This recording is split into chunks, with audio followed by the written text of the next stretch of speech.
Dit is Jenny van Disrupt Tutoring. En soos altyd, is dit 'n plesier om by julle aan te sluit. Vandag gaan ons 'n oefening doen om woordstrukture te oefen. Spesifiek meervoude, trappe van vergelyking en intensiewe vorm. Die instruksielees gee die korrekte vorm van die woorde tussen hakies. Sin nommer 1. Hy het al baie misdaad gepleeg. Misdaad, die meervoud misdade met die e aan die einde, maar pas op vir my spelling, waar ek een van die a's moet uitlaat om 'n lang klank te vorm, want ek het net vokaal, konsonant, vokaal nodig. Misdade, wat beteken crimes. Nommer 2.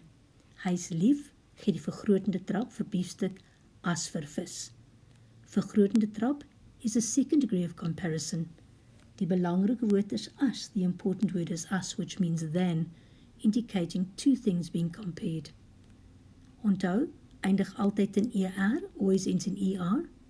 Maar as ek sê liever, jy kan hoor iets is verkeerd. You can hear something's wrong. We need to change the F to a W. Antwoord, liever.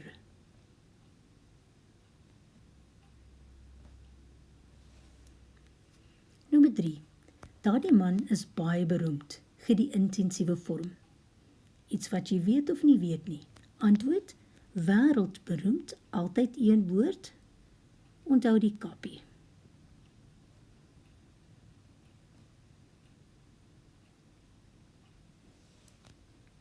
Nommer 4. Hy is die jonk, gee die oortreffende trap onderwyser. Oortreffende trap, third degree of comparison. Die woord die help my.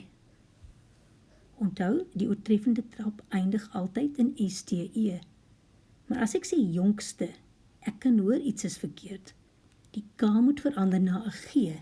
My antwoord is dan jong, STE.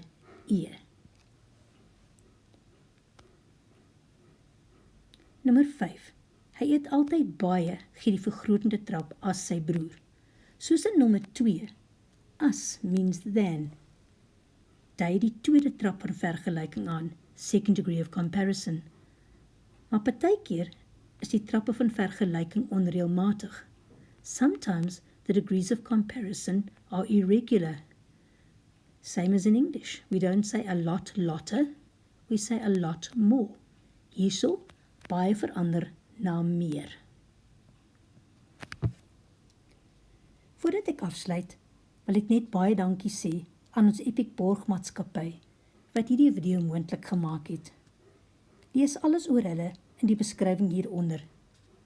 Onthou om ons webtuiste te besoek vir meer van hierdie Epic studie klas video's. As jy nie die antwoord op jou vraag kan vind nie, stuur vir ons die vraag en ons sal antwoord met 'n persoonlike video net vir jou. Tot volgende keer, bly Epic!